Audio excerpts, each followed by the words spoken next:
And the SEC needs 2 to go from 8 to 10. I don't know how many the ACC is playing. I think they're at 9 also. Basically, you need 10 conference games. You get 2 out-of-conference games. You need one of those games to be against a Power 4 team. And hey, what you do with that last one, if you need a tune-up game against Ohio, knock yourself out. Knock yourself out. But yeah, we got to make these dudes play. That's what I came away with it thinking. Are we alive? Yeah. Test. Oh, wow, we're here. We got to make these dudes play. They have to play. The fact that Tennessee just went up to Ohio State and we've been playing college football for 120-some years, get out of here. A joke for both of those programs. What was the song? You could have switched Chattanooga with a real team. What was the song? And it doesn't even have to be a good team. You could switch Chattanooga with like Minnesota. Do a home and home with Minnesota. With USC. Doesn't even have to be a good team. Yeah, come on, man. USC did come this way. Well, USC did against beat Arkansas. LSU. And USC did beat LSU. In Las Vegas. Neutral site. Get rid of the neutral site.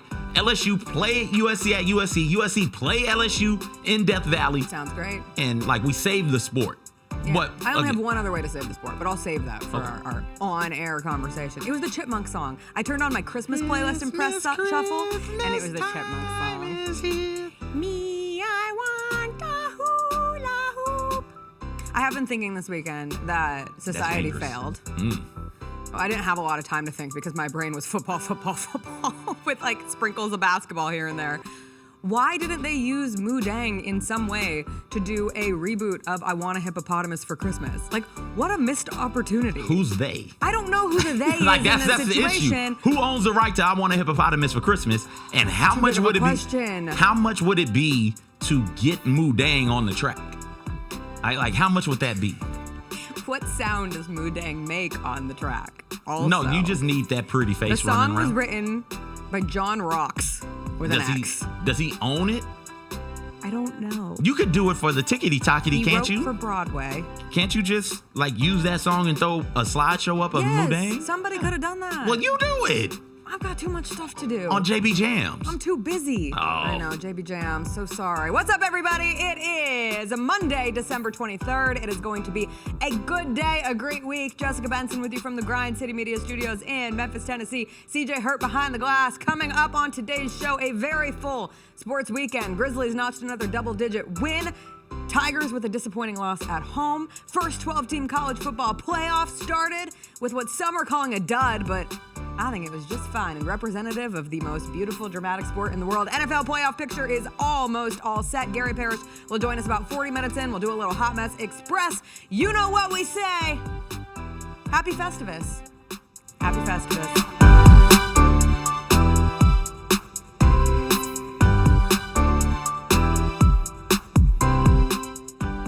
The squad together for this year's Junior Grizzlies 3-on-3 tournament. Presented by 2K at the Built Ford Tough practice facility inside FedEx Forum. On Saturday, January 4th, teams will compete in 3 games before advancing to single elimination play. Overall winners from the 10 and under, 12 and under, and 14 and under divisions will win Grizzlies tickets, including exclusive access to the pregame team shoot-around before the Grizz take on the Pelicans January 24th. Sign up today at hoopitup.com/Grizzlies.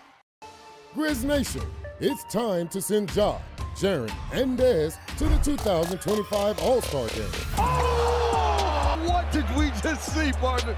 Take 3! Take 3! Bane for 3. Bingo! This man Bane heating it up. Blocked by Jaren. Most versatile power forward in the game today. Head to NBA.com/vote, the NBA app, or simply use the QR code on the screen to send your Grizzlies to the All-Star Game today. Grizzlies are just having fun out there tonight. Morant around a screen, bumped by Wagner. No look to Smart, lays it up on the window and in, and it is all Grizz.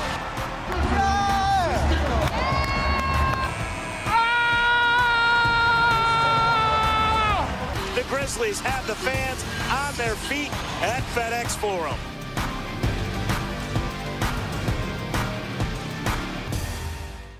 Kroger shoppers and Grizz fans, one exclusive last-minute discounted ticket deals texted straight to you during the Grizzlies 2024-2025 season. Sign up with the new Kroger Buzzer Beater deal. Fans can sign up by texting Grizz to 636-479 or visit your local Kroger store in the Delta Division and scan the QR code. By signing up, you agree to receive recurring automated promotional and personalized marketing text messages from the Memphis Grizzlies. Consent is not a condition of any purchase. Message frequency varies. Message and data rates may apply.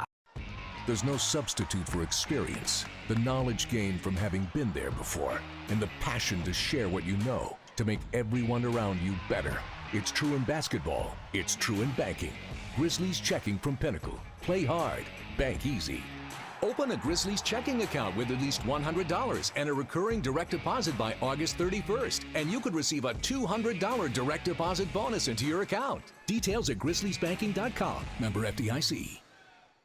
Thanks for showing up, Memphis. Nothing beats catching your Grizzlies IRL, and nobody knows that better than you. So next time you want to hit up a game, Ticketmaster's got your back with tickets to every upcoming matchup. Whether you're catching the Grizzlies at home or on the road, you'll find tickets at Ticketmaster, the official ticket marketplace of the Memphis Grizzlies and the NBA.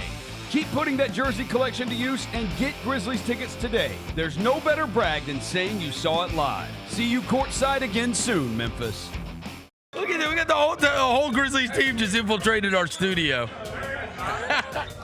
Santi Aldama's in the house. Look at everybody. The whole Grizzlies team. Look at Zach Edey's in the house. John Morant's in the house. Say hello. Say hello. The Chris Vernon Show, live on weekdays at noon on YouTube at Grind City Media and the official Grind City Media app.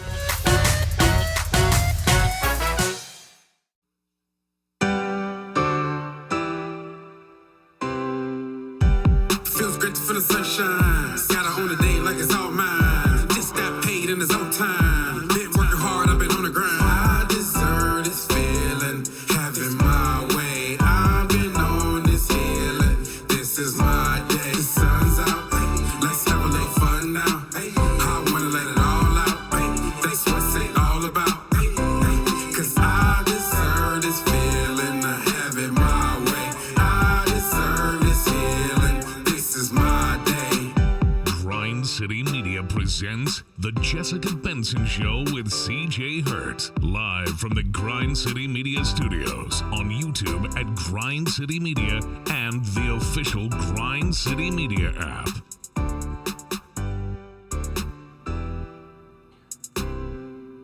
All right. Happy Monday, everybody. We have a ton to get to today.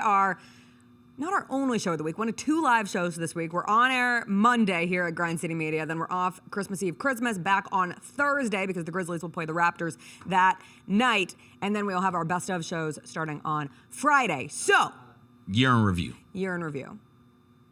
Ours is year in review. Gary and Chris's will be best of. We will be giving our best of year in reviews. Anyway, we have a ton to get through today and limited time to do so. This was truly an insane sports weekend. Like, I'm a little exhausted coming out of a weekend, and for rarely leaving my couch, it feels sad to say I'm exhausted, but I had to give a lot of energy. On Saturday alone, starting with the Memphis-Mississippi State game, which was a huge old bummer for the Tigers here at FedEx Forum. Then you had the triple header of the college football playoff games. Oh, not to forget the first of the college football playoff games on Friday night. Then mixed in with the college football playoff games were two NFL games on Saturday because Roger Goodell and the NFL knows no bounds in taking over every single day of the year. Someday we're just going to have 365 days of NFL games. Then sprinkled in that was the USC UConn game in women's basketball, which was actually the game of the weekend. Juju versus Paige, and Juju, she's so good. She's so good in big games, and it was a huge win for USC.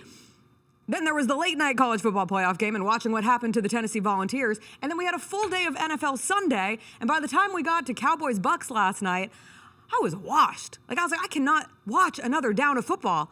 But then we have another NFL game today, and then we have more NFL games on Christmas, along with the NBA games on Christmas. So it is a lot. But I would say that the story of the weekend was blowouts. And most people are going to talk about the college football playoff blowouts, which we will, of course, get to. But the Grizzlies had another blowout win of their own, because also in the midst of all the happenings on Saturday, I know everybody outside of Memphis was paying attention to Grizzlies-Hawks. Grizzlies without Ja Morant, Hawks without Trae Young. But the Grizzlies won 128-112. They led by as many as 29 in that game. And it was funny watching it because the whole day had been blowouts. And here the Grizzlies were putting together another blowout win, which they have had 2 back-to-back wire-to-wire wins, the 51-pointer over the Warriors, followed by a 16-point win over the Atlanta Hawks. And watching that game, like, your eyes are on a lot of different screens at one time, and you just kept waiting for a Hawks run. But as we saw with the Warriors, that Hawks run, it never came. And the Grizzlies are up 20+, and it never felt in jeopardy.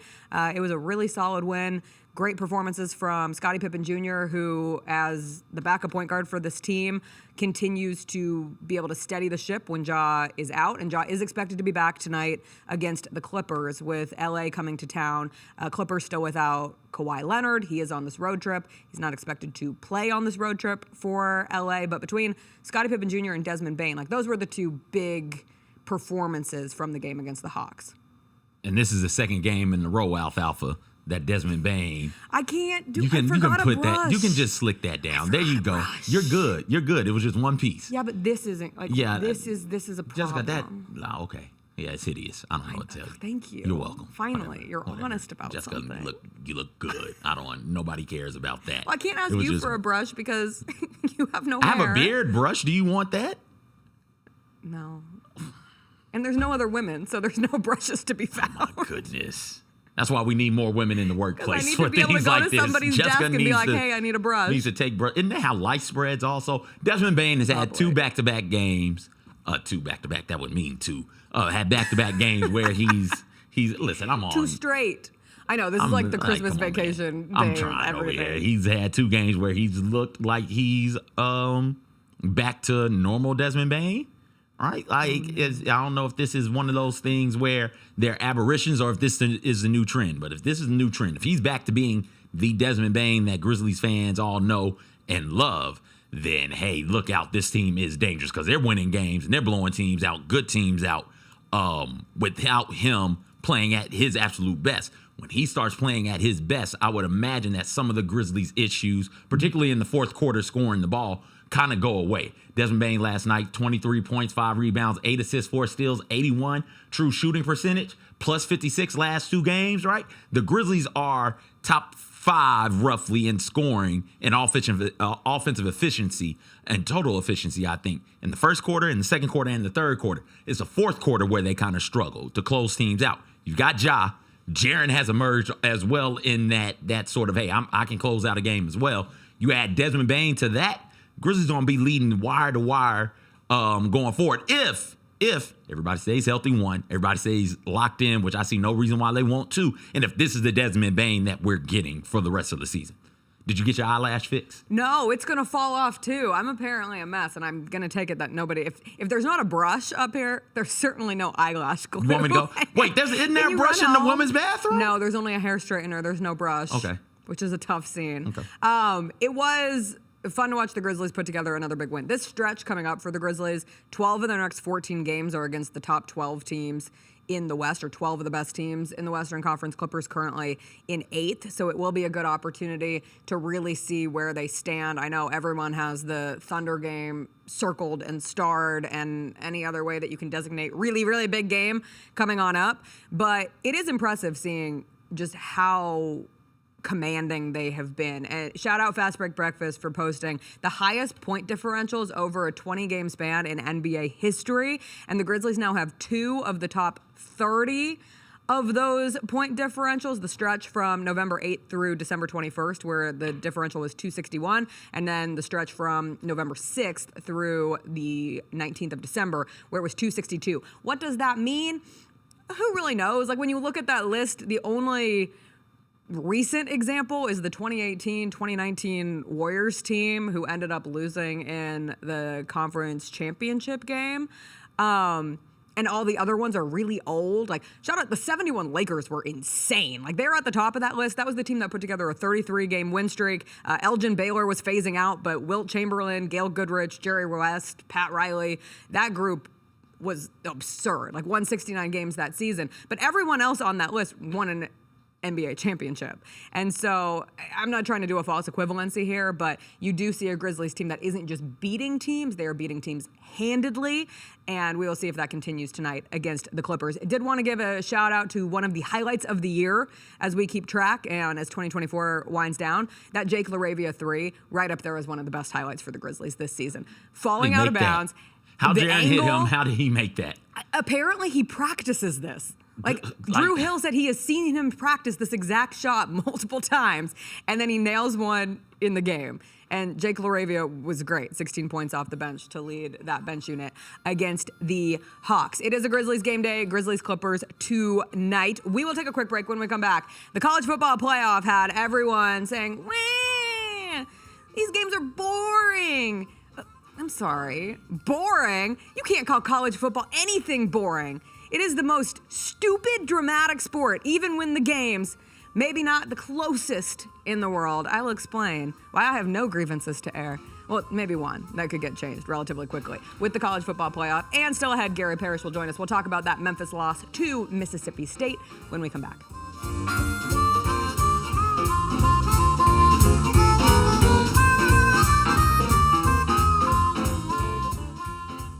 Imagine being able to do this when you're not even trying. Imagine saying, I'm not even trying to sing, but then you sing like Whitney Houston. Isn't that crazy? That's what Ja Morant does. He's not even trying to sing, but he sings like Whitney Houston or Luther Vandross or whoever it is you prefer. He's not even trying to dunk, and he's dunking like that. The Gary Parrish Show, live on weekdays at 10 a.m. on YouTube at Grind City Media and the official Grind City Media app. How about them Tigers? Go. Beat Tulane in a game that nobody called. Nobody thought was going to happen. They were a 2-touchdown underdog, and they got the win. Number 25 in the AP right now, number 24 in the coaches poll right now. So this is a Tigers football team that's going to end the regular season ranked in both major polls, possibly ranked in the CFP as well, with 10 wins. That's a damn good season. The Odds Couple, live at 2 p.m. on YouTube at Grind City Media and the official Grind City Media app. I can't wait to see what your number one. If that's your number two. Number one for me. Come on, man. I listen to the Bells of Luther Vandross. I love Luther Vandross's Christmas album. I got to go back and listen to that one, man. I'm sure I've heard it. To the Bells and they made me remember. Get all of your HBCU sports and culture news by tuning in to HBCU Huddle with CJ Hurt and Mike Wallace. New episodes drop every Thursday on grindcitymedia.com, YouTube, and Spotify.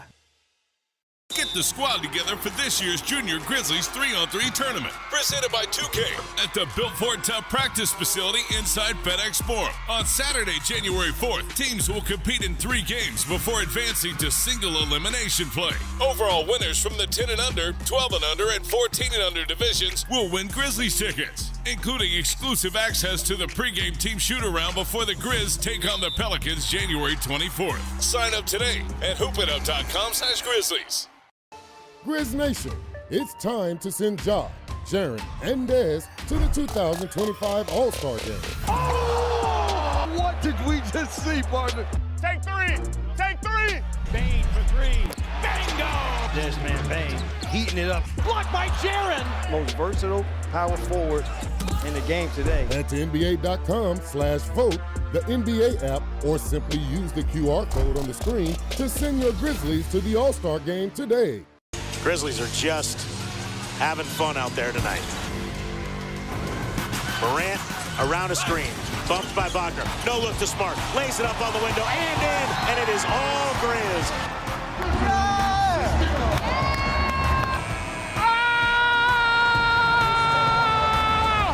The Grizzlies have the fans on their feet at FedEx Forum.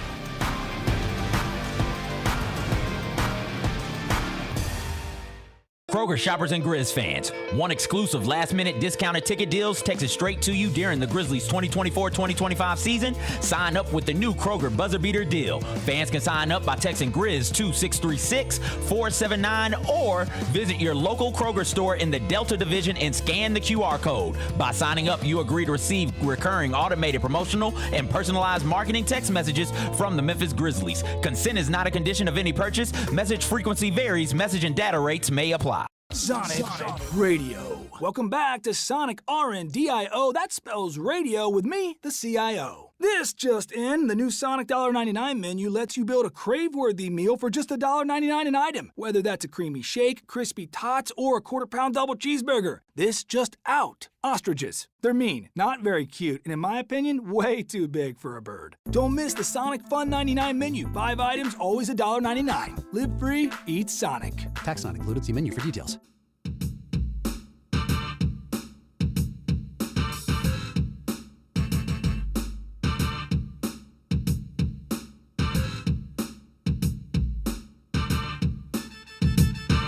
Welcome back. We got the first ever 12-team college football playoff, and it went like this. Notre Dame beat Indiana 27-17. Penn State beat SMU 38-10. Texas beat Clemson 38-24. And Ohio State beat Tennessee 42-17. CJ, were you shocked? Shocked, I tell you, that all home teams who were favored to win their games won by double digits. Won and covered, I do believe. Yes, I was surprised at that. You were surprised? Didn't think it would happen in the Tennessee game and win and cover. That Texas line was 11. I was like, or 11 and a half. I was like, yo, I don't think they're going to beat Clemson by 11 and a half. So it was those two games that really surprised me. Was not surprised about the other two. And then with the one that being the most surprising being the Tennessee-Ohio State game. One, because Tennessee's defense is really, really good, still is really good. I'm not going to take one game sample size, because if you take one game, you pick any of these teams' worst games, like, oh, that team's not that good. So that defense is still good, and they can run the football, and those things travel on the road in the cold. And I look up, and Ohio State first drive, touchdown. Second drive, touchdown. Third drive, touchdown. It's like, oh, holy hell. Oh, holy hell. What are we doing here? Where was this offense against Michigan? Why did Ohio State not realize they have some of the best wide receivers in all of college football against Michigan? It was wild from a standpoint of, I got talked into the Tennessee, and I won't call it Tennessee hype, because like you said, they're a very good team. They're just not as good of a team as Ohio State. And when you look at those teams all winning at home, those were home playoff games, and all of the talk about no one's going to come out. The energy looked pretty damn great from every single one of those games on both Friday night in South Bend in the snow to the 3 games on Saturday, and all the talk that the Vols Nation was going to take over the shoe. Come on. Ohio State was smoking cigars and singing Rocky Top by the end of that game, and it was a lot of red. Yes, there was orange in the stadium, but I didn't see an overwhelming enough where I was like, damn, that's a home game for Tennessee. The sport has existed for so long. We talked about it so long in the hypothetical. Like in the SEC are the kings of the hypothetical whatever. Hypothetically speaking, Tennessee's going to go up there and take over the shoe. It's going to be like a 40-60 split. And by the time the first quarter ends, it'll feel more like 50-50. Up there, they're going to turn it into a neutral site. And then the clips start coming out. You've got Vols fans in their Vols section making it seem like, oh, the whole stadium is orange, when really it's that one little section that is orange, and this person is in the heart of the section.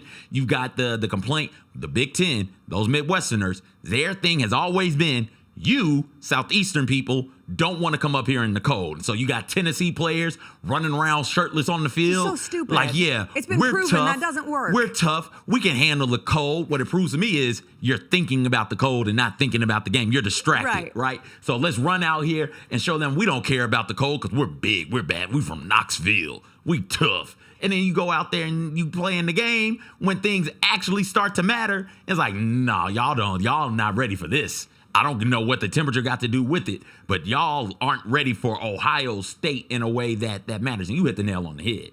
So many times we get these types of games on a neutral field, USC, LSU, Georgia, plays who Georgia beat the hell out of this year in Atlanta. They beat the hell out of somebody. Clemson. Georgia Clemson. Yeah. Which is actually a neutral field. We've seen but it's a Georgia game. We've seen Georgia Oregon in Atlanta. It's like, hold on now, that's not neutral. Alabama, Michigan, and Dallas. That shit ain't neutral, right? You want to do neutral games? Fine. I'm cool with it. Give me home and homes. That's what this sport needs. And if we had done home and homes in like 2012, we wouldn't need conference realignment in the way, and we wouldn't see conference realignment in the way that we see it now. My only thing that I want fixed, because there's a lot of people who want a lot of fixing. They're getting out the toolboxes and saying, how can we make this better in the future? My only thing that I would like to see fixed is that they rank without requiring the top 4 seeds to be conference champions. So you go through and it's just the order of best teams. It's Who would they be then this year? I think, it would have been Oregon, Georgia, Texas, and Penn State, more than likely. And maybe Ohio State. Not Penn State. It can't be Penn State. Why not? Because Penn State lost to Ohio State. They got the same record. Fine. So then Ohio State goes ahead of Penn State. No, you're right. You're right. Because Ohio State lost to Oregon and Michigan. I keep forgetting Ohio State lost to Michigan. I mean, in this beautiful sport, you got Ohio State, who just beat Tennessee 42-17, who also lost to Michigan, but Michigan lost to Indiana, but Indiana lost to Notre Dame, but Notre Dame lost to Northern Illinois, and Northern Illinois lost to Buffalo and Toledo and Ball State and Miami of Ohio. So maybe the MAC is the best conference in the world. I don't know. That's my thing with all of this, though, is so many people were like, oh, these games stink. Like, all of these games are blowouts. First, you have the mind of a goldfish where you forget that from the beginning of the college football playoff, we had 10 years of a 4-team college football playoff, which gave us 30 games. And in 30 games, 16 of those were decided by 3 or more scores. So over half of the games over a 10-year period were decided by 3 or more scores. 16 of them, or 19 of them, are what I would have considered blowouts. Like, I remember watching Derrick Henry and Calvin Ridley destroy Michigan State 38-0. I remember Deshaun Watson dissecting Ohio State 31-0. I remember Joe Burrow throwing close for 500 yards against Oklahoma. Remember TCU? Remember TCU and Max Duggan, who goes out there and beats Michigan, and we're like, man, could TCU win a national championship? No, they lost 65-8. Like, we have seen this before, and we've seen it more often than not. And you go back to the what the system was before the CFP, the 4-teamer came in. It was mostly blowouts in the BCS. Like, that's what it mostly was. BCS, off the top of my head, the Auburn-Oregon game was a good game, was a close game. Was a close game. Mm-hmm. Good and close aren't always the same thing. Because LSU-Alabama was a close game. That wasn't necessarily a good game. So those 2 games immediately come to mind as close games. But I feel like everything else was just one team taking another team behind the shed and just beating them. Just stomping them out. Remember the Alabama-Notre Dame game? Oh, yeah. Like, come on. Like, Manti Te'o was lost. Yeah. He was a ghost himself. I don't understand why so many people were being holier than thou with the sport of college football over the weekend, when this weekend was precisely what we love about the sport. And I get it. We're always going to love close, down to the wire finishes the most, because that's what makes college football so crazy. And we're always searching for the upset in the rough. Like, we don't have diamonds in the rough in college football. We have upsets in the rough. And every now and then you get one. So you want Tennessee to go into Ohio State. And it's hard to call Tennessee some Cinderella story in this case, but they were a road team in a playoff game. And you want an Indiana and all of the hot words coming out of Kurt Cignetti's mouth to have some merit, and for them to go in and somehow upset Notre Dame at home with touchdown Jesus in the background. But in the meantime, more often than not, you get blowouts in these games. You get the 4 home teams who were favored, all won their games, which is how this tends to play out. And you still got all of these stupid dumbness of college football that makes it so great. Like, college football is theater. That's what separates it from all of these other sports. And like, you can be a purist, fine, that's your choice. But I'm sitting here and I'm waiting for Lane Kiffin to tweet during the Tennessee-Ohio State game, active, because he went MIA after he was active all day leading into it, saying that, oh, what was the exact words that he used in terms of the college football playoff committee? Like, we're all just sitting here. Where did he say it? We're all on the edge of our seats. We're all on the edge of our seats. Okay, well, I was on the edge of my seat waiting for Tennessee to come back and make this a game against Ohio State, and it never happened, and I was on the edge of my seat waiting for Lane Kiffin to pop up. You had SEC sycophants all day talking about how Indiana, fraud, SMU, fraud, only for Tennessee to do the same exact thing. And I noticed the same thing you noticed on social media, but like it felt like it was coming, for me, felt like it was coming from one region. Doesn't feel like everybody is banging this drum that, oh, this is disappointing.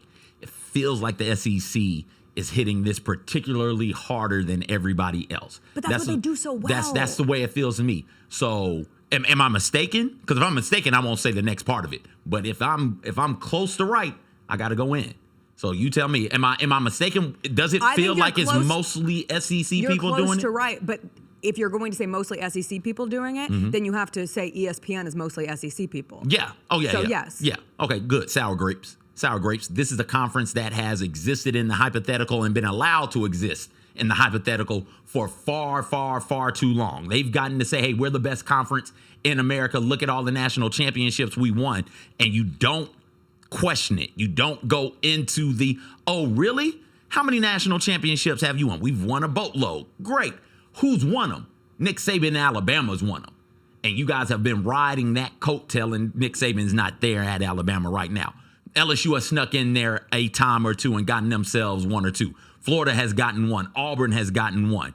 Right? But for the most part, it's Alabama and then here recently Georgia, where it is, okay, yeah, those two teams are great. Those two teams are elite. And one of the great things about the way that the SEC markets and promotes themselves, it's those two teams don't say anything bad about the other teams. So Alabama go out there and beat the dog dookie out of, pick a school in Mississippi, pick Texas A&M, Arkansas. They'll beat the hell out of Tennessee or somebody and say, hey, you know what? That was a good football team right there. That's one of the toughest teams we ever played. And then everybody in the SEC goes, oh, Paul Feinbaum, did you hear the good things that Nick Saban said about my team? Even though we lost by 30 to this other team, and good teams don't lose by 30, even if you're playing against a good team, right? And so they've allowed it to be everybody's championship in the SEC. Everybody in the SEC feels like they're important and they're good, and that's not the case. And with them ducking teams, and it's not just SEC ducking teams, but we're talking about the SEC, with the whole power conference structure ducking teams in other power conferences, ducking them, avoiding home and home games with them. Hypothetical is how we get by and we exist, right? But now, in a 12-team playoff, you got to go somewhere. One of your teams has got to go on the road. It was either going to be Tennessee on the road, or South Carolina on the road, or Alabama on the road, or Ole Miss on the road. And I got news for you.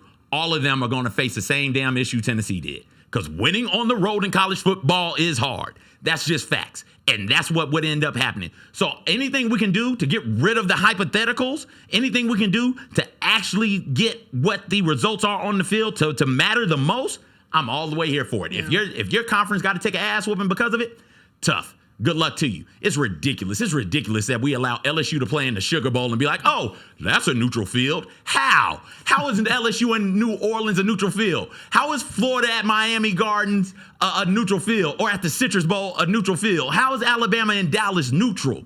That's not neutral. It's not. We've allowed it the lie to go on for far too long. I'm here to say, hey, get rid of these games or play them, but give me more home and homes. Yeah. That's what matters in this sport. More home and home during the regular season.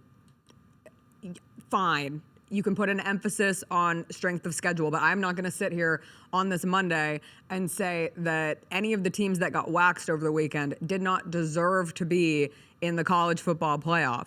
They earned their spot. Indiana went 11-1. Were they one of the best teams in college football?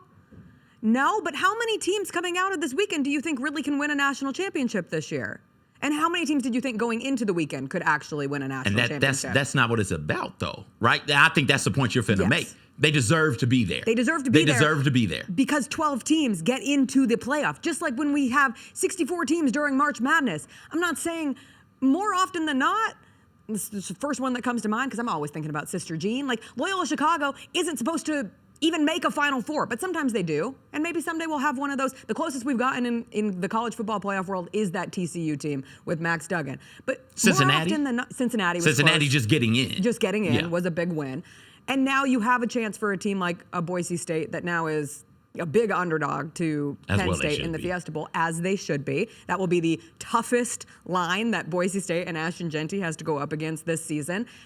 But the point being is not every team that makes the playoff is going to be a team that you look at and say, that team should and could win a national championship. I'm saying it this season about Oregon. Mm-hmm. I'm saying it about Texas. Oh, really? I'm saying it about Ohio State if they play like that version of Ohio State and not the one against Michigan. And Michigan's not in the playoff, so I think they have a fair shot.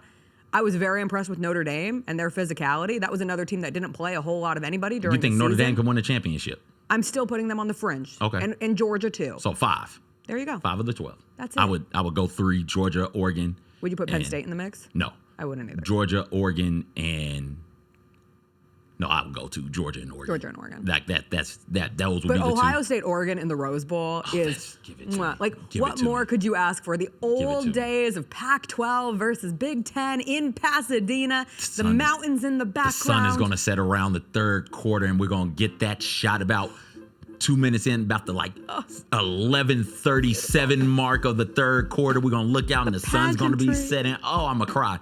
Tears of just college football jubilation.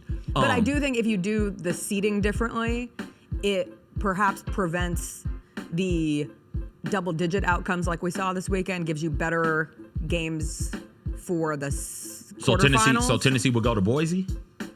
The way that it would have been this year is Notre Dame and Clemson. Okay. Ohio State, Arizona State. All right. Tennessee, SMU. Okay. And Indiana, Boise State. Okay. And I think maybe 2 of those games would have been any of them could have been close, but you had a better chance of a close game in that crowd. I don't care about close games. I don't either. Go out there and win. What I learned over the weekend, Ohio State finally threw the ball to their receivers. They act like down. Texas ran the ball really well. Down in the SEC, they act like they're the only ones who play football. Like they're the only ones who care about football. Oh, I mean, the Big Ten, who is now 4-1 against anyone in the last 5 playoff games and have won 2 straight against the SEC? Listen, I'm not here for conference pride. I'm not either. I don't rock with that way of thinking. I'm just saying the other conference shouldn't be taking the forever. It just means more has done a disservice to college football. Because right now it does not. And Ole Miss, if you hadn't lost to Kentucky, and Alabama, if you hadn't put up a grand total of, was it 3 points against Oklahoma? And lost to Vanderbilt. And it's not like Ole Miss doesn't have any other bad losses. Ole Miss went out there and got stomped by LSU. Yeah. Right? And LSU is a fine team. It's not a team that you should be getting out there. If you're good, you don't go out there and get stomped. Lost to Arkansas. So about Indiana played, they didn't play Arkansas, but they played the Arkansas. They played the Kentuckys, and they made it without losing. They didn't lose to 4-8 teams. They didn't lose to 6-6 teams. They didn't lose to 5-7 or 7-5 teams, right? And doing that because you lost to 4-8 teams, 6-6 teams, 7-5, 5-7 teams. You did that. So because Indiana didn't do that, they get to be in, man. I don't know what to tell you. Tough. Right. Cry to somebody else, Kiffin. Paul Feinbaum. I bet his show is going to be great today. The call-ins should be Bet they're going to be real reasonable today.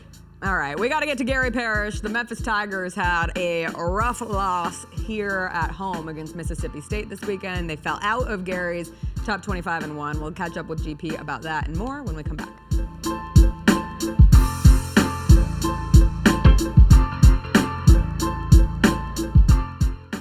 Grizzlies fans, dunks, dimes, and no-looks are great on TV, but nothing compares to catching them IRL. And that starts with buying tickets at Ticketmaster, the official ticket marketplace of the Memphis Grizzlies and the NBA. Ticketmaster gets you to the game so you can catch every highlight in person. From seeing your favorite Grizzly stars up close to hearing the squeak of the sneakers on the hardwood. Put that jersey collection to use and get tickets at Ticketmaster. There's no better brag than saying you saw it live. See you courtside, Memphis. Grizz Nation gets set for tip-off 1 hour before every Grizzlies home game with the warm-up show. Get the latest news, notes, and analysis live from courtside at FedEx Forum. This team is doing everything that Taylor Jenkins and his coaching staff envisioned it could do. Join me, Lang Whitaker, along with Michael Wallace, Jessica Benson, and other personalities from Grind City Media, Memphis, and around the NBA. 1 hour before every home game, live at Grind City Media on X, YouTube, and the official Grind City Media mobile app. Imagine being able to do this when you're not even trying. Imagine saying, I'm not even trying to sing, but then you sing like Whitney Houston. Isn't that crazy? That's what Ja Morant does. He's not even trying to sing, but he sings like Whitney Houston or Luther Vandross or whoever it is you prefer. He's not even trying to dunk, and he's dunking like that. The Gary Parrish Show, live on weekdays at 10 a.m. on YouTube at Grind City Media and the official Grind City Media app.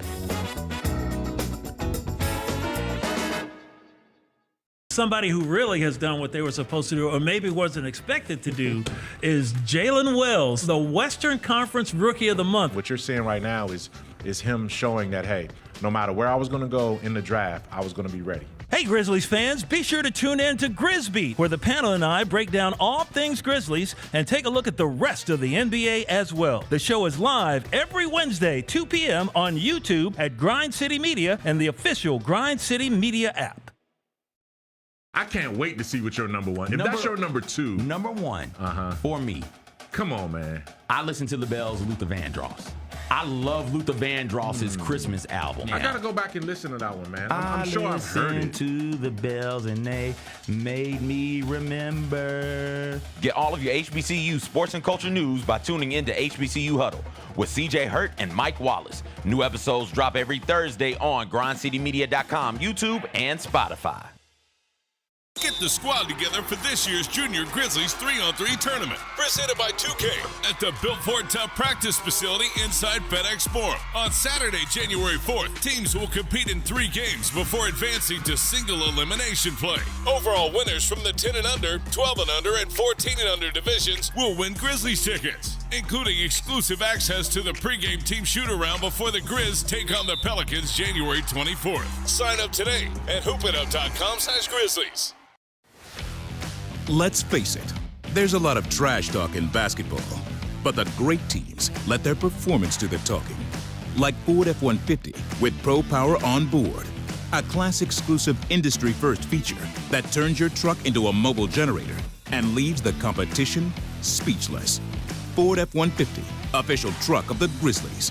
Greatness starts here at your Mid-South Ford dealer. Class is full-size pickups under 8,500 pounds, GVWR. Grizzlies are just having fun out there tonight. Morant around a screen, bumped by Wagner. No look to Smart, lays it up on the window and in, and it is all Grizz.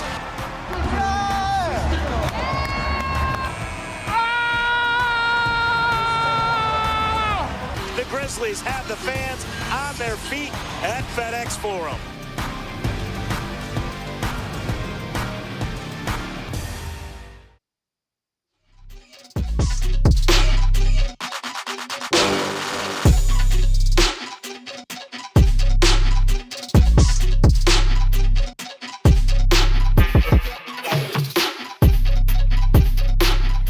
Welcome back. It is Monday. That means it's time to catch up with Gary Parrish, host of the Gary Parrish Show, weekday mornings at 10 a.m. on Grind City Media. GP. How are you? I'm great. How are you? I'm wonderful. Merry Christmas to you. Merry Christmas. Yeah. You're so festive. Are you in the? I do have Christmas sweaters, and I just forget. And you just didn't wear one on the one show before Christmas? So yesterday I flew home and I landed and I went straight home and I jumped straight in the studio to do the Allen College Basketball Podcast. Turn on the Zoom and there's Matt Norlander in a Christmas sweater. And I went, damn, I should have thought about this. And then this morning I'm driving in and I turned on Grind City Media and there's Jessica Benson. Look at you guys, all festive. Yeah. And I was like, missed opportunity again. You're just in your CAA sweatshirt. They sent it to me. The agency holiday spirit. Yes. Hey, before we get into... celebrate the people who are important in your life. It's true. Yes. We celebrate the rich people in this world. I would argue my agent is as important as... Not anybody. Okay. But lots of people. What were we putting them on the list? Top 3. Top 3. No, hold on. Let me count how many kids I got. 1, 2, 3. I got a mom. Let's go top 7 just to play it safe. That's safe. Just so I don't offend anybody. Okay. But I said safely top 7. I bet there's a friend that you would offend by saying agent is above them. They'll get over it. Yeah. And I don't have any friends who have positively impacted my life as much as my agent. All right. Well, obviously, we have to get to the Memphis game from this weekend. But first, when I was on your show Friday, you told me you were doing something for the first time. You were finally leaving your hotel room in New York for the first time. You never leave your hotel room. Never. This is the first time ever. But you went to the Comedy Cellar. Yes. And I have to know how it was. It was fun. I was supposed to go. You can't just go to the Comedy Cellar like you just go to the movies. it's like sold out months in advance, and you have to, get reservations months in advance. And so when I got my initial studio schedule, I was like, okay, I'm going to be off on a Friday night in the city. I'll go do something. Comedy Cellar. I've never been. I've always wanted to go. I've seen it a million times on television. I'd like to go. Brent Stover is going to go with me, my buddy in New York. He's single, so he didn't have responsibilities and stuff. He bailed on me at the last minute. And I said, at that moment, it's so cold in New York. I'm so tired. It snowed, right? It did snow. It was free. More than that, it was just, the snow wasn't disrupted. It was just cold. And I was like, I don't need to leave. I'm fine. There's stuff on television. And I just went. I just jumped on the train and went down. It's by NYU down in Lower Manhattan, Greenwich Village. Wonderful time. It was a little weird being a solo because you get seated at a table with three other solos. Something did come up though. So you naturally start talking to people who are with you. And there's this young woman from Seattle. And she came in, and I'm like, you in town for work? And she's like, no, I just came in town. A new show is opening. Shut up. It's the one you mentioned. She went to Gypsy? Yeah. She went to Gypsy with Audra McDonald? Opening night. So she went to that, I guess, Thursday night, maybe, and then went to Comedy Cellar Friday night, or maybe went to opening night. Maybe she was going Saturday night. It opened okay, Friday. Then maybe she was going Saturday. Okay. That might have been it. But yeah, that she was there just for that. Which leads to me asking you, is that something I should have? Because when you said it, I had never heard of that. Yeah. I just was like, oh yeah, but I didn't know what you were talking about. It's one of the most famous musicals of all time. Okay. And like, if you asked a modern theater fan, like, what's your favorite musical? A lot of people will be like, Wicked or Hamilton. But if you ask old souls of musicals, a lot of people would have Gypsy like somewhere in their top 5. Okay. But the thing about Gypsy is that it's all about the primary character of Mama Rose, stage mom to a T, the tragedy of a mom trying to do everything to get her kids to be successful, but is she doing it for the kids or is she doing it for herself? And Patti LuPone has played the role, like Bette Midler played it in the movies, Ethel Merman famously, and then Audra McDonald, who is one of like the greatest stars of current Broadway. She has 6 Tony Awards. This woman was really fired up about her. She's incredible. She was like, I have to be here for her. And she got rave reviews. Like, I got home from the Grizzlies win over the Warriors, and 51-point win, can't sleep. But I also couldn't sleep because I just wanted to see the reviews. The, what do they call it? The embargo on the reviews was lifted at midnight Eastern time. And she just got the highest. So is this something I should do? Yes. I'm going to do it. Oh, my God. I'm going to go. I'm going next week, so. I'm going to go. I'll go before you. No. I did look last night because I've got to go back for New Year's Eve, and I looked to see if there was a show New Year's Eve. There's not. There's not. There's not a show New Year's Eve. I was going to go New Year's Eve. I'll figure it out. I might not go before you, but I'm going to go. I'm going the 30th. I'm going the day before New Year's Eve. I'm screwed. Tough. I'm screwed. But so the big race on Broadway this year is for Best Actress. So like, will Audra McDonald win her 7th Tony? But all the energy before has been on Nicole Scherzinger of the Pussycat Dolls, who was in the revival of Sunset Boulevard. And then there's another show. Yeah, she's she was supposed to be the generational performance of the season, but now Audra's Is that normal to go from the Pussycat Dolls to it's this? Not.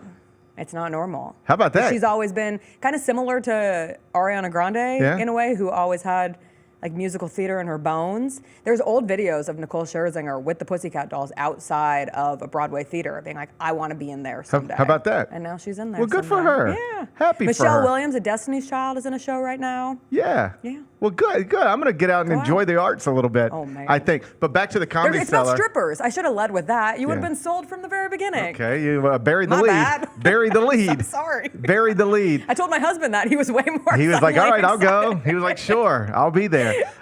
Comedy Cellar, fun experience, about 2 hours.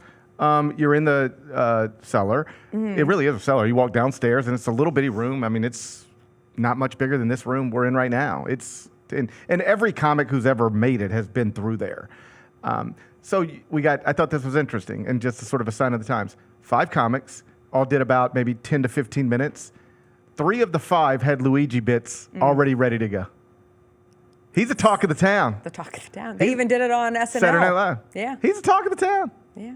He's gonna be back in court today, back in Manhattan, back in his own stomping grounds. Less funny over the weekend. The Memphis Tigers lost to Mississippi State, Gary. Oh. Right I thought you were about to here. hit me with a serious thing that happened. It was a very serious thing. Did you see the woman get lit on fire in the subway? No, I did not. Wait, there was a woman in there? I saw the subway on fire. Yeah, she got lit on fire. There was a woman who was lit on fire? Was it a targeted attack? She was sleeping on the subway, which is like something that is very normal. Yes. Like every time you get on the subway, you will see somebody sleeping. And a man, allegedly, just lit her on fire. And she just burst into flames on the subway. I think you just ruined my morning. Well, you need to be appreciative that it wasn't you. Chris and I were in a long conversation about the subway last night because I've always been a walker in New York this time of year because of how cold it is. I'm built for it. Normal people are not. I always walk. I walk to the studio every day when I work. It's about 0.8 of a mile, and I walk it every day. When I had to walk to the Garden Saturday, it was about 20 blocks, probably about a 25-minute walk. And I was like, this is too much. I could not walk back. It was too cold. Yeah.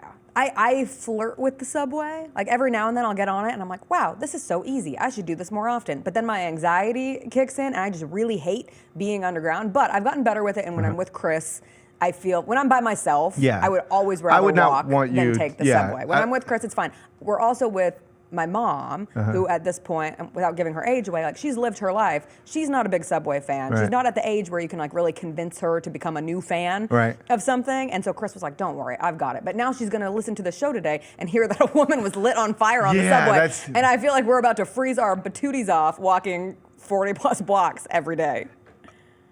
Walk as long as you can stand it. Yeah. If you ever get to a point where you're choosing between cars and subway, take the subway. The cars are going to take so long. Like, it's so much faster. That's why I walk, because I hate being stuck in a car in Midtown. I was in a car for 40 minutes coming back from the Garden to my hotel. It's 20 blocks.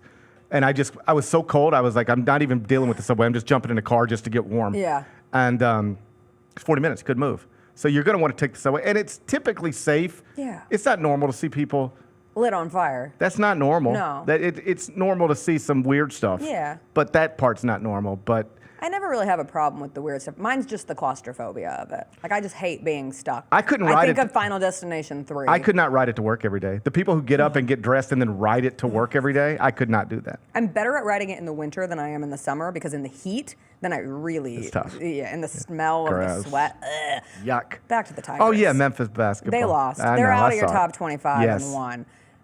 What's your take on a loss like this to Mississippi State? Well, it was discouraging that they got just handled in their own building. Day of upsets. I mean, not upsets, excuse me, blowouts. Well, I did think it was interesting that Memphis opened as a favorite, and then it flipped to Mississippi State. By the time that game tipped off inside FedEx Forum, Mississippi State was the favorite. And then they just jumped them, and Memphis was really never in the game. Once it got the wrong way, it never felt like it was flipping back the other way. And so, on one hand, if you want to make it as good as possible, they just lost to a legitimately good team. Like, that's a team that I don't think they'll win the SEC because Auburn's in the SEC and Tennessee's in the SEC. But that's a team that can compete with anybody in the SEC, home or away. And I thought it was interesting that Penny sort of hinted at that after the game. Like, listen, we played Auburn. We played UConn. We played Michigan State. That's maybe the best team we played. When I talk to SEC coaches or other coaches who have sort of swam in these waters, I've had multiple coaches tell me Auburn is unusually good, like big and strong and hard to deal with. So I would lean that direction. I think Auburn's probably the best team that Memphis has played, not Mississippi State, but Mississippi State's legitimately good. So that's one explanation. They just got beat by a perhaps better team. But you don't like to get smacked around like that in your home building. You don't like to have 2 losses at home already. And it's really not the Mississippi State loss as much as the Arkansas State loss that's still just a drag. I mean, I was just going through it earlier. If I had Memphis, when I had Memphis in the top 25 and won on Saturday morning, the Tigers were the only team with a quadrant 3 loss in the rankings. If I still had them in, they would be the only team in the rankings with a quadrant 3 loss. They have 7 wins inside the first 2 quadrants. That leads the nation. That's good. But that Arkansas State loss is just going to be something that drags them down all year. And now they got 2 losses at home, getting blown out at home. Computer numbers, that's the other thing that doesn't matter how good your opponent is. When you get smacked around like that, it messes up your computer numbers. Like, they dropped 10 spots, I think, in the net. So there's no computer that's going to have them in the top 25 anymore. Their best metric is strength of record. but most people don't even look at strength of record. Like most people, even listening right now, don't even look at strength of record. It's not a metric that is commonly referred to. So I would suspect they'd be knocked out of the AP poll today, but maybe not, and I hope not, because keeping that number beside your name keeps you on people's radars. And once you get past this Ole Miss game, there's not much competition to keep you on people's radar. Right, and that was going to be my next question for you, because you get another top 25 matchup coming into this building. I hope the fans come out again. That was the real bummer of Saturday, is the crowd was the best it has been all season, which is to be expected. It's an SEC opponent. It's a regional SEC opponent. Every day I'm walking dogs out there, Gary. I see a Mississippi State flag here and there and everywhere. But then to lose in that fashion. Luckily, your very next game is against another regional SEC-ranked opponent. Or unluckily, because they're really good too. And you know, like I think Memphis is going to come out of this fine.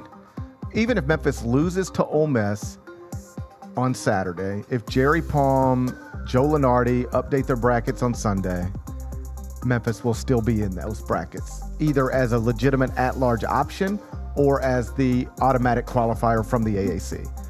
They're going to be fine, I think.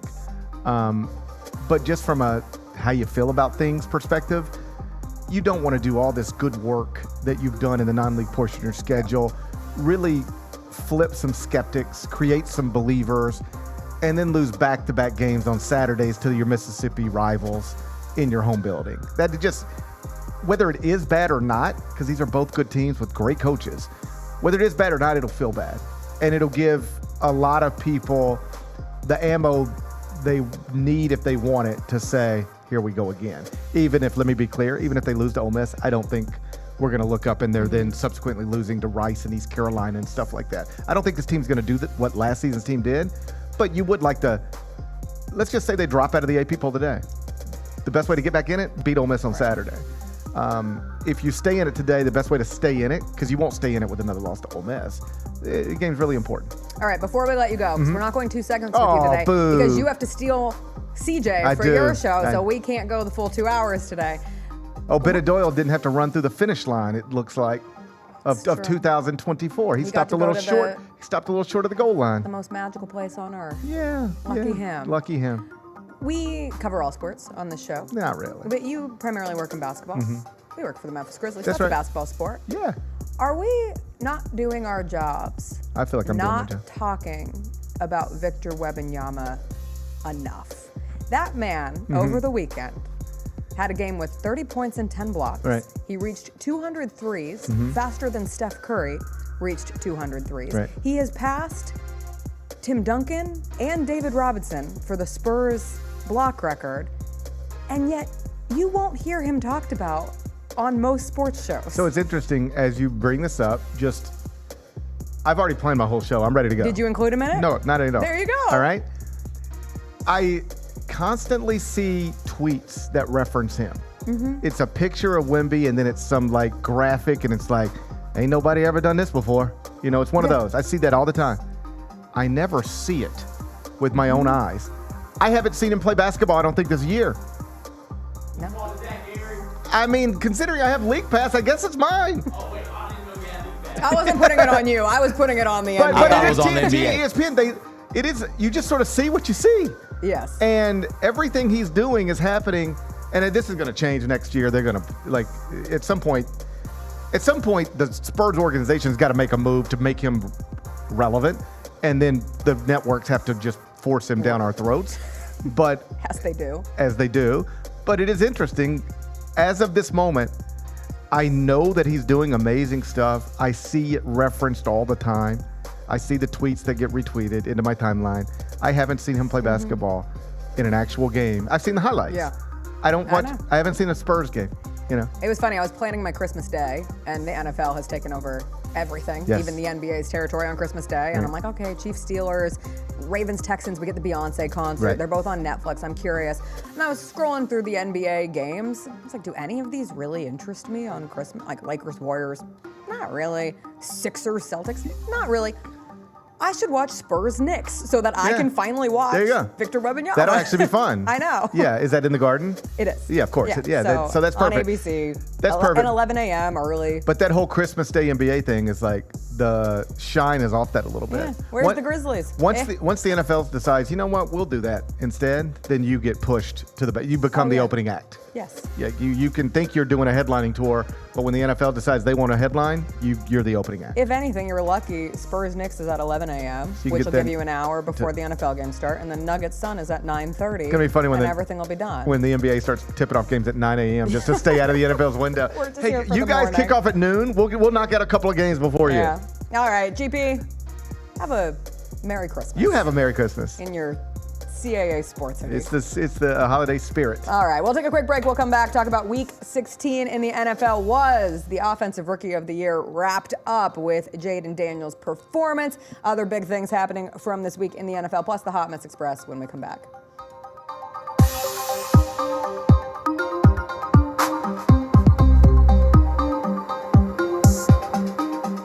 Kroger shoppers and Grizz fans, one exclusive last-minute discounted ticket deals texted straight to you during the Grizzlies 2024-2025 season. Sign up with the new Kroger Buzzer Beater deal. Fans can sign up by texting Grizz to 636-479 or visit your local Kroger store in the Delta Division and scan the QR code. By signing up, you agree to receive recurring automated promotional and personalized marketing text messages from the Memphis Grizzlies. Consent is not a condition of any purchase. Message frequency varies. Message and data rates may apply. Sonic Radio. Welcome back to Sonic RNDIO. That spells radio with me, the CIO. This just in, the new Sonic $1.99 menu lets you build a crave-worthy meal for just $1.99 an item. Whether that's a creamy shake, crispy tots, or a quarter-pound double cheeseburger. This just out. Ostriches. They're mean, not very cute, and in my opinion, way too big for a bird. Don't miss the Sonic Fun 99 menu. 5 items, always $1.99. Live free, eat Sonic. Tax not included. See menu for details. Grizzlies fans, dunks, dimes, and no-looks are great on TV, but nothing compares to catching them IRL. And that starts with buying tickets at Ticketmaster, the official ticket marketplace of the Memphis Grizzlies and the NBA. Ticketmaster gets you to the game so you can catch every highlight in person. From seeing your favorite Grizzly stars up close to hearing the squeak of the sneakers on the hardwood. Put that jersey collection to use and get tickets at Ticketmaster. There's no better brag than saying you saw it live. See you courtside, Memphis. Grizz Nation gets set for tip-off 1 hour before every Grizzlies home game with the warm-up show. Get the latest news, notes, and analysis live from courtside at FedEx Forum. This team is doing everything that Taylor Jenkins and his coaching staff envisioned it could do. Join me, Lang Whitaker, along with Michael Wallace, Jessica Benson, and other personalities from Grind City Media, Memphis, and around the NBA. 1 hour before every home game, live at Grind City Media on X, YouTube, and the official Grind City Media mobile app. How about them Tigers? Go. Beat Tulane in a game that nobody called. Nobody thought was going to happen. They were a 2-touchdown underdog, and they got the win. Number 25 in the AP right now, number 24 in the coaches poll right now. So this is a Tigers football team that's going to end the regular season ranked in both major polls, possibly ranked in the CFP as well, with 10 wins. That's a damn good season. The Odds Couple, live at 2 p.m. on YouTube at Grind City Media and the official Grind City Media app.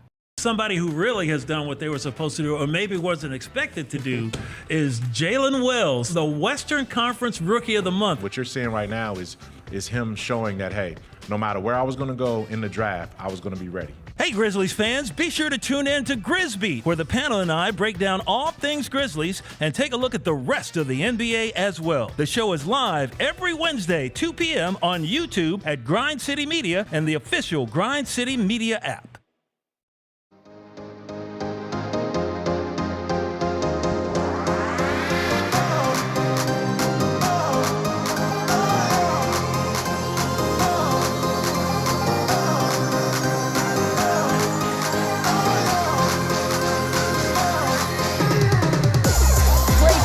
On this Monday before Christmas, Luigi Mangione pleads not guilty to state murder and other charges and killing of United Healthcare's CEO. He's got a very nice shirt on. Is that what's nice about Luigi? The shirt. The shirt, because the things I see where he looks nice, he is shirtless. Oh boy. He's got his fade. He's got his eyebrows all trimmed up. I was on Prison Talk. That's a handsome man. I was on Prison Talk this weekend. Yeah, it's Prison TikTok. Okay. Every now and then. This isn't the first time I've ended up on Prison Talk where prisoners talk about their experience in prison, and they were saying that, and this is their opinion, that him being like perfectly coiffed, like the fresh fade, the eyebrows, the skincare regimen, is actually a sign of other prisoners taking care of him, and they are sending a message to correctional officers being like, this guy's taken care of, we've got his back. It's not for the media, it's not that side of it, it's like a prisoner message to others. Yeah.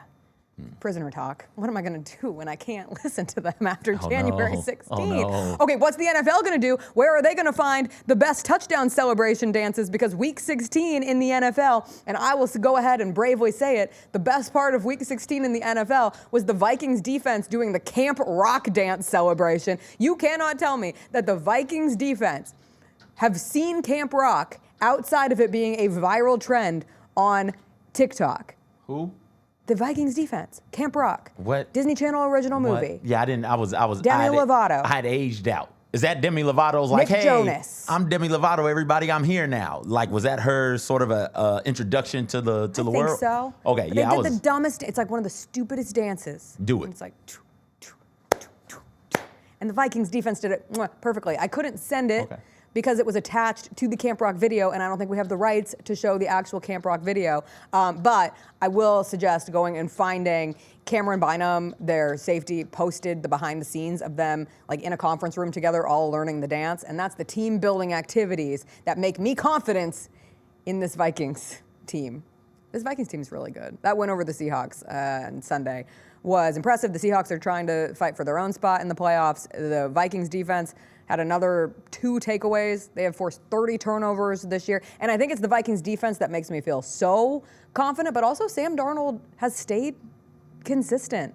Like his chemistry with Justin Jefferson, with Jordan Addison, he's been good. He has not had the fearful drop-off of, ooh, that's why we don't trust Sam Darnold. Because they've allowed him to play well. Yes.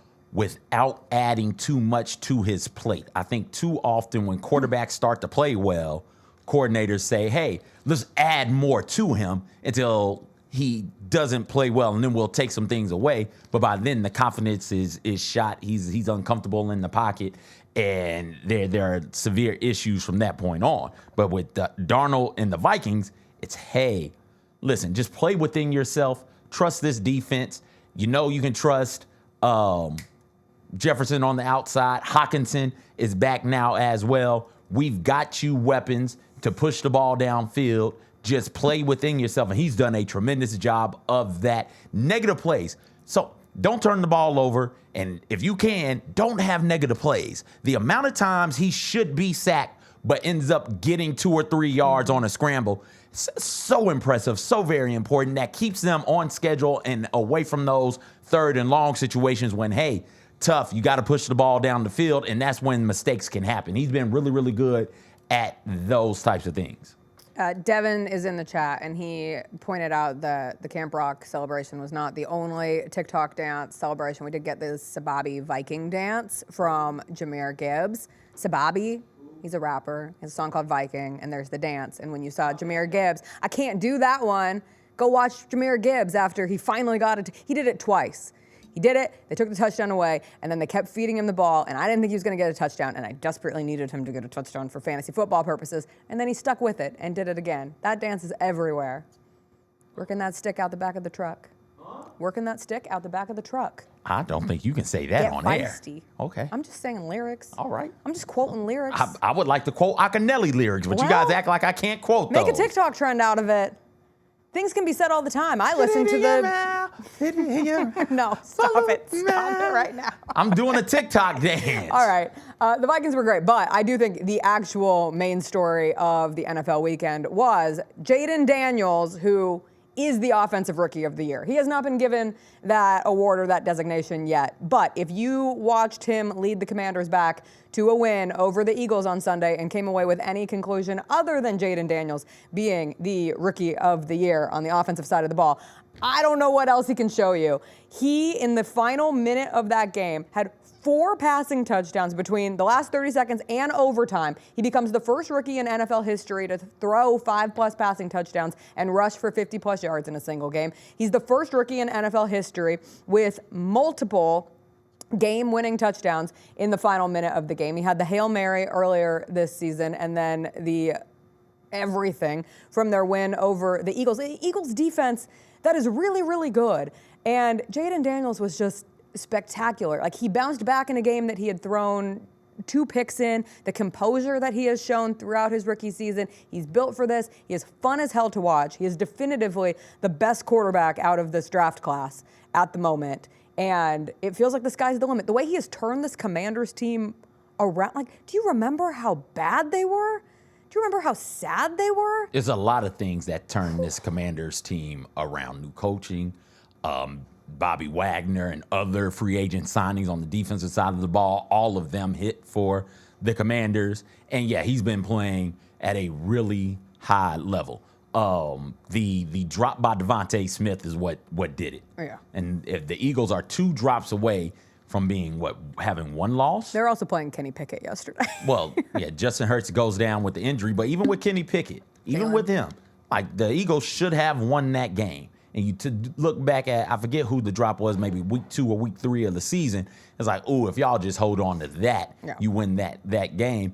Jayden Daniels playing with so much poise, so much calm. It's like, oh, okay, there's not enough time on the clock for a rookie to get all the way down the field. And there was enough time for him to go all the way down the field. You don't win games against bad teams with 5 turnovers in a game. And Robinson dropped the ball twice in fumbles, and the Eagles got those recovery. I think Daniels threw 2 or 3 interceptions, right? Like, you don't win games when you do that against anybody, let alone a team in the Philadelphia Eagles that are a legitimate NFC championship contender, right? And they went out there and they won that game. Really, really impressed by Jayden Daniels. I think the NFL can just go ahead and mail him that trophy right now. Mm-hmm. That's your Rookie of the Year. Other NFL action from the weekend, we got to see the Michael Penix Jr. debut and the Falcons win over the Giants. He's playing against the Giants, but I was impressed. 18-27, 202 yards, had a pick, but that was entirely not his fault. That was the fault of Kyle Pitts, who continues to be one of the most curious cases of what happened to that guy in the NFL. Now the Falcons are in first in the NFC South after the Bucs literally fumbled away last night's game against the Cowboys. The NFC West is ugly. That Rams-Jets game was disgusting to watch, and now all the weird Aaron Rodgers stans can maybe get out of my DMs. They were feisty over the weekend. You're a woman and you're saying mean things about Aaron Rodgers. They were all women. They were all women. It was bizarre. What? I kid you not. I had 6 women Aaron Rodgers stans send me direct messages about how I should stay out of football because Aaron Rodgers is still great. Are we sure it's women? Are we sure it's not? No, I think they were women. Okay. I think they're in love with him. Oh, okay. I got that vibe. Like bots, maybe? I don't know. No, I like think actual they just people? actually love Aaron Rodgers, and we're really excited about his documentary. And I poo-pooed on their documentary of the year, one of them said. Documentary Enigma. of the year. 3 parts on Netflix. The games on Saturday feel like forever ago, but the Chiefs win over the Texans. That moment for Tank Dell was one of the most emotional moments I've ever seen from a teammate get over a teammate's injury. Like, CJ Stroud was bawling. There were multiple He would players not out leave, but Stroud would not leave the ambulance until it was, or whatever we call the ambulance at work. Ambulance, yeah. But that was so sad and such a bummer for Tank Dell to have season-ending injury last year, get shot, and then to have this, and it ends up not being quite as bad. I mean, it seemed like they were going to have to amputate his leg. That's being hyperbolic at one point. But no, that's what it seemed like. But then they missed the extra point after that, and did they score again?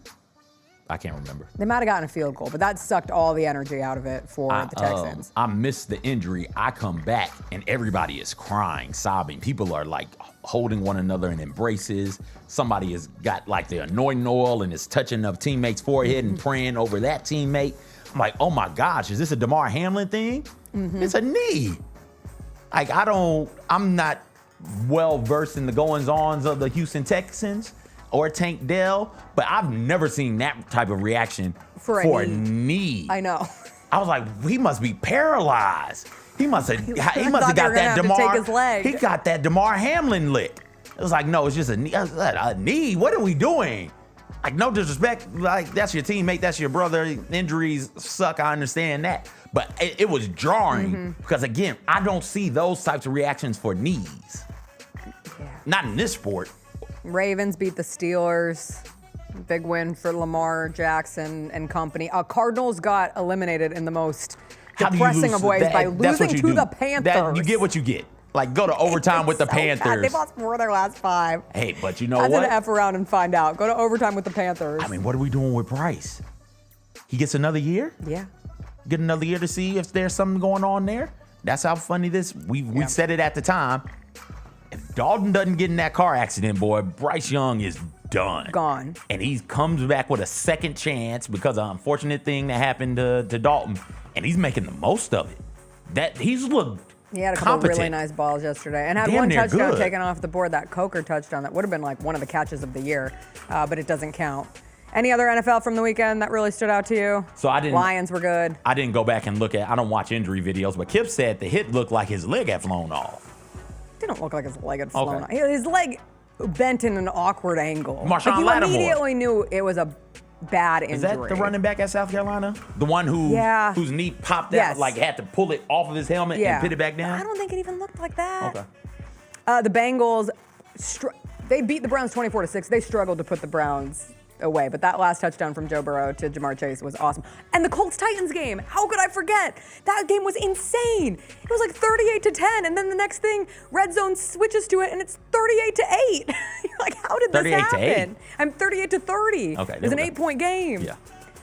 Oh, that AFC South is stinky. All right, we'll take a quick break. Speaking of stinky, we'll do a little Hot Mess Express. When we come back, we got Alabama Jones out here with Nick Saban. Party City is closing, and I'm very sad about it. And we'll get in with the rest of our Monday of Christmas week, a Grizzlies game day, when we come back.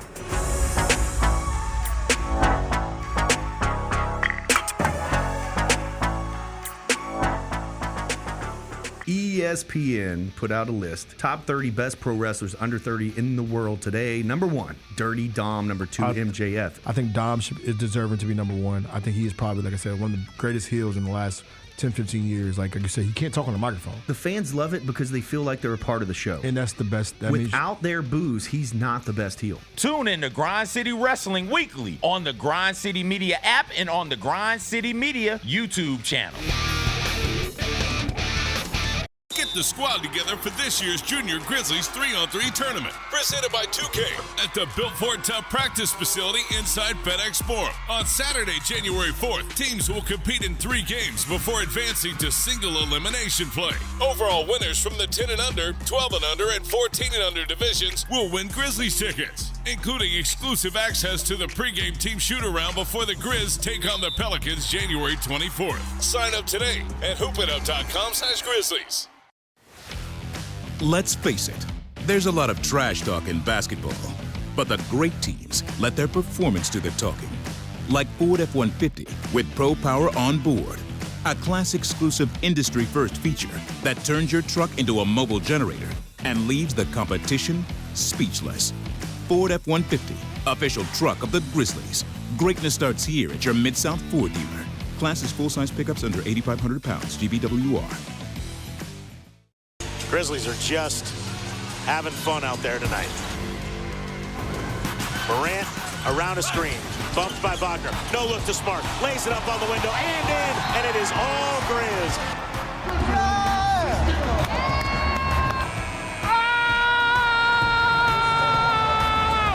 The Grizzlies have the fans on their feet at FedEx Forum.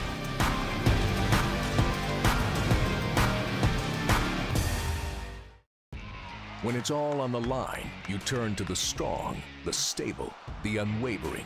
To those with a history of raising their performance to meet the moment. It's true in basketball. It's true in banking. Grizzlies Checking from Pinnacle. Play hard. Bank easy. Open a Grizzlies checking account with at least $100 and a recurring direct deposit by August 31st. And you could receive a $200 direct deposit bonus into your account. Details at grizzliesbanking.com. Member FDIC. Southland Casino Hotel is helping you navigate to Santa. Win your share of up to $340,000 in free play or a 2024 Lincoln Navigator. Here Comes Santa kicks off November 24th. Get one free entry and earn additional entries for weekly Saturday drawings. Don't forget the grand finale drawing on Saturday, December 21st to win up to $5,000 in free play or a 2024 Lincoln Navigator. Win big during Here Comes Santa, only at Southland Casino Hotel. Must be 21 plus. Play responsibly. For help quoting, call 800-522-4700. Thanks for showing up, Memphis. Nothing compares to catching your Grizzlies IRL. And that all starts with buying tickets at Ticketmaster, the official ticket marketplace of the Memphis Grizzlies and the NBA. Ticketmaster gets you to the game so you can catch every highlight. Put that jersey collection to use for the next game and get Grizzlies tickets at Ticketmaster. Whether they're here at FedEx Forum or on the road, Ticketmaster's got your back when it comes to scoring tickets. And there's no better brag than saying you saw it live. Grizz Nation gets set for tip-off 1 hour before every Grizzlies home game with the warm-up show. Get the latest news, notes, and analysis live from courtside at FedEx Forum. This team is doing everything that Taylor Jenkins and his coaching staff envisioned it could do. Join me, Lang Whitaker, along with Michael Wallace, Jessica Benson, and other personalities from Grind City Media, Memphis, and around the NBA. 1 hour before every home game, live at Grind City Media on X, YouTube, and the official Grind City Media mobile app.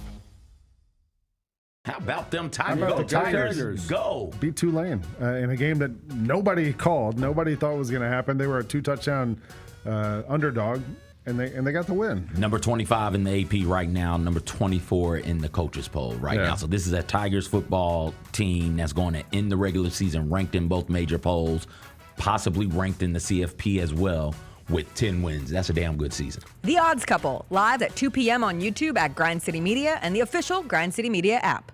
I can't wait to see what your number one. If that's your number two. Number one for me.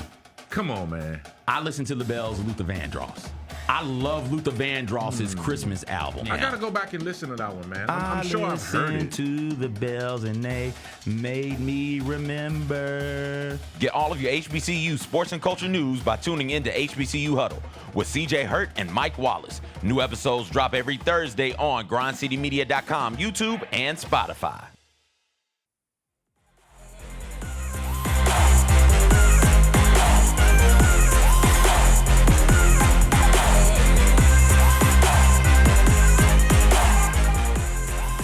Welcome back. Our chat question of the day. What are you most looking forward to about the Christmas holiday season? With 48% of the vote, spending time with family. Isn't that lovely? What did you vote for, CJ? Fat ass food. What are we talking about here? Food. I already know what I'm getting. I got a grown man hat and I got some cool socks. I love cool socks. I love them. I need them. I walk holes in my socks. And so, like, once a year, I got to get brand completely new socks. And so I'm looking forward to which characters I get. I think last Christmas I got South Park and Charlie Brown. 2 Christmases ago, I got some really cool Ninja Turtle and Nicktoon socks. So I'm curious about what the wife is getting me from a sock standpoint. I do love socks. Yeah. I miss getting a stocking because socks were always such a good thing to put in a stocking. Y'all don't have stockings? I mean, y'all didn't put any stockings up? No, we're lame. We didn't put a tree up. We're dog sitting. Okay. We're not home. We didn't put a tree up. We didn't do lights. But you put the cat out there, right? The bobcat, of course. The twerking cat always has a place, along with the twerking T-Rex. Yeah. But we just split. We didn't even get each other Christmas gifts. Y'all I got Chris birthday gifts because we would never combine Chris's birthday with Christmas. Please. What song is the cat singing? I forget what song the cat sings. It's Jingle Bells. Is it Jingle Bells? Yeah, it's Jingle Bells. Cat singing Jingle Bells while I throw that thing. That's all you want. That's all you need in this world. Grizzlies injury update. Desmond Bain questionable for tonight's game against the Clippers with illness. I finished Thanksgiving food day 11, by the way. You're disgusting. I finished it day 11. So gross. So shout out to Courtney in the chat asking me what the Thanksgiving food situation is. We have tried, I will let you know, we tried to order perfectly from the 4-Way. Shout out. Shout out 4-Way. Picking it up this afternoon. We got 2 Cornish hens, an order of neck bones for 2, a quart of gumbo, and cornbread rolls. Okay. We are only here. Didn't get any sides. No, the sides come for 10 to 12 people, and that goes against my point that we're only here Christmas Eve, Christmas, and the 26th. We leave on the 27th. We cannot have leftovers. So we have to finish all that food in 3 days. Can we do it? I don't know. I believe. All right. Maybe I'll whip up a green bean casserole. I'll Take two. just Let me just whip whip up out a a green. green. Well, I need something green. I feel like I need a vegetable. Something green with mushroom sauce. Correct. Okay. And crispy onions. Yeah. And fried onions on Yeah, so top. that's not really All right, good. let's do a couple Hot Mess Express stories from the weekend before we get out of here and into the rest of our holiday week. First up, favorite moment, not from the college football games this weekend, but from college football related activity. The moment between Shane Gillis and Nick Saban on game day where Shane Gillis called Nick Saban Alabama Jones because Nick Saban was wearing this hat that made him look like Indiana Jones. And Gillis was like, I was just joking. I don't think the SEC paid players ever. And then Nick Saban gave him a death stare, and Gillis was like, what? Is this not a fun show? Is this not a fun show? And Nick Saban proceeding to go into a rant about how his players made their money in the NFL, and they cheated by getting players to the NFL. I was like, we are not doing this. Nick Saban has been very funny and enlightening. He's been a good character addition on the College Game Day crew this season, but in that moment, he reverted back to old Nick Saban. He's like, you will not accuse me of things I definitely did, but I am here to tell you definitely did not do because we are a step above the other cheaters in the sport. If you're in a sport full of cheaters and you're the best team in said sport full of cheaters, Baby, you cheated. You're a cheater. You cheated. Like, that's just common sense, man. We didn't dig into it. We didn't look hard enough into it. But come on, don't treat us like we're stupid. And we don't care enough about it. We know Alabama was paying players. What are you talking about? Yeah. I think Shane Gillis is really funny, and he was really funny in that moment, and I don't understand why Alabama Jones couldn't laugh. The other funny thing from the college sports world were the Billionaires, whose flight got diverted from SMU. Billionaires. With a B? I didn't think we were like outwardly calling ourselves billionaires anymore. Like, I would think billionaires would want to be a little more demure, a little more mindful, if you will, about their billionaire status in these trying times. But the SMU, some of which billionaires, many millionaires, they said it was over $1 billion within the flight that was diverted from college, oh my God, why can't I think of the name? State College to Williamsport, and then they had to take a party bus to the game, and they put out the picture of them on the party bus, and I'm pretty sure Kevin Jennings threw both of his pick sixes before they arrived at the SMU Penn State game. Poor Kevin Jennings. He has a seat on the Hot Mess Express all of his own. Was he cold? Was he overwhelmed? Was he both? That man had a bad day, but so did these people. If I pull up to the function and it's a room full of these people, I won't go in. I think that's fair. I might not go in.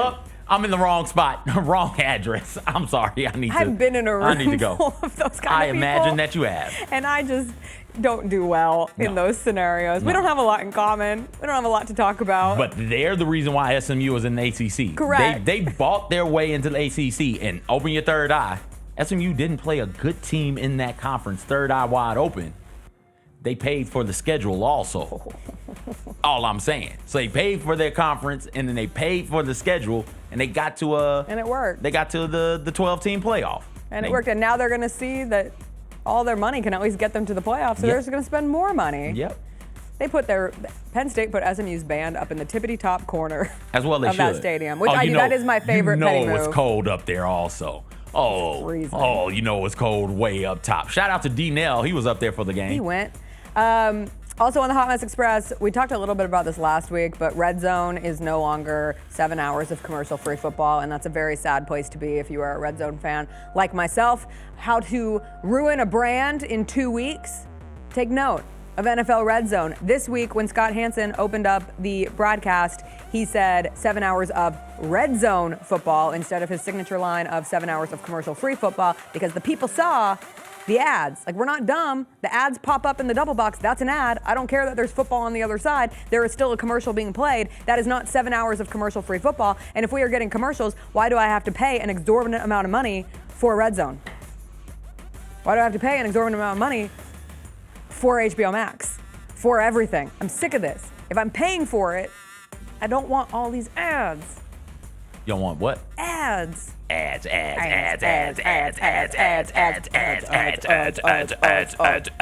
Stop. Now make that. Oh, go stupid. Go stupid. Go stupid. Go. Last but not least. Clip it. The people love when we sing and Happy dance. holidays. Party City's going out of business. Really? That made as me well, sad. as well they should. No, shut your they, mouth. No. They should go out of business. No, they should yes, not. They. Why? Can I tell you why they should? Have you ever? Sure, fine. They're too expensive. For your 100,000 billionth episode, I went to get balloons from Party City. What? That's a balloon issue because I went to Kroger to get Chris a balloon for his birthday, a single balloon for his birthday, and it wasn't even a good balloon, and it cost $15. So the inflation has especially affected the inflated. No, it hasn't. Balloons are too damn expensive. I needed one balloon for you. Yeah, but they do One. those number ones, and they really jack the price on that. The only reason I went to Party City is because the Dollar Tree, where I was getting them for like $2.50, the Dollar Tree, same exact damn balloon. It was a zero, so one of the zeros is different from the other zeros, but you can't tell. You can't tell. One of the zeros was $2.50, the other one was like $22 after taxes. So yeah, Party City's too expensive. Party City, you could go there and get a theme party for anything. Anytime I have needed to go to a party and needed to get like napkins or silverware or just something dumb and festive. Why are you getting napkins and silverware from Party City? Because they're cheap and in bulk. You can go get that from the Dollar Tree. But it's not color coordinated. Yes, it is. Walking to a Party City is aesthetically very pleasing. Everything's color coordinated or theme coordinated, and you can just walk through those things. Someone graduating, cool, go to Party City. Is it Halloween? Party City. Is it Christmas? Party City. Is it a birthday for a boy or a girl or gender neutral? Party City. Everything is at Party City, and they have candy when you check out. So then, after you've been overwhelmed by the aisles of Party City, you can get yourself a little treat. Jessica, what you're describing is every Dollar Tree, every Family Dollar, every Dollar General, every Walmart, and they're all the same and much, much more affordable than Party City. They're staying open in Canada. Why can Canada keep their party cities and we can't keep our party cities? Thanks, Obama. But yeah, no, we don't need party cities around here. Yes, we do. No, we don't. I will miss Party City. I won't. I go to Party City more than any other chain store. Why? You don't have that many parties. I needed a Santa hat once, and I went to Party City. So your thing is you don't know where else to go. Sure, but I appreciate the convenience of Party City, going there and knowing I will not be disappointed. You can go to a Dollar General, you won't be disappointed either. You can I have been disappointed in a Dollar General. You can go Five many Below. times. You can go to a Five Below and not be disappointed. The Five Below, the closest Five Below is way too far out. Where's the closest Party City? On Poplar. Yeah. At that corner, Yeah, and so I you can go get a up- Starbucks, and I can go to Party City, and I can kill two birds with one You stone. go up 5 more lights, Jessica. That's like 3 minutes, and you're at the 3 minutes daggum is Five everything. Below. What are we talking about Time here? is money. Money Party is time. City is ridiculously overpriced, and I'm glad that it's gone. I can't believe I feel bad for the- I can't believe you and me, because this is our last show together of 2024. Oh, I thought you were gonna say for forever. Ever. So that Party This is it. City is the final line. That's a straw. I can't come back. Not the Acanelli. Not the popping it over here. Not the wobble, wobble. No, it's the Party City. Party City did it. CJ won't be here Thursday, but I will. And Roser will. Right? Roser's filling in? Yes. I don't know. Yes, it'll be me and Roser the day after Christmas on another Grizzlies game day. Come out if you are in the city. Grizzlies Clippers tonight at FedEx Forum. I will be there. We'll see you there. I hope everyone has a very, very Merry Christmas, a happy holiday week, and we'll be back on Thursday to wrap up busy time for the Grizzlies, busy time for the NFL, NBA on Christmas Day. Who knows what else will pop off. In the meantime, we'll see you then. Bye. Just want to say before I get out of here, Merry Christmas, everybody. Happy New Year. I'll see you guys January somewhere or another. 2nd. Yeah, sure. No. No, it is. Isn't it? I don't know. Aren't you before? Huh? Don't you have one more show of 2024? No, this is it for me. Oh, congrats.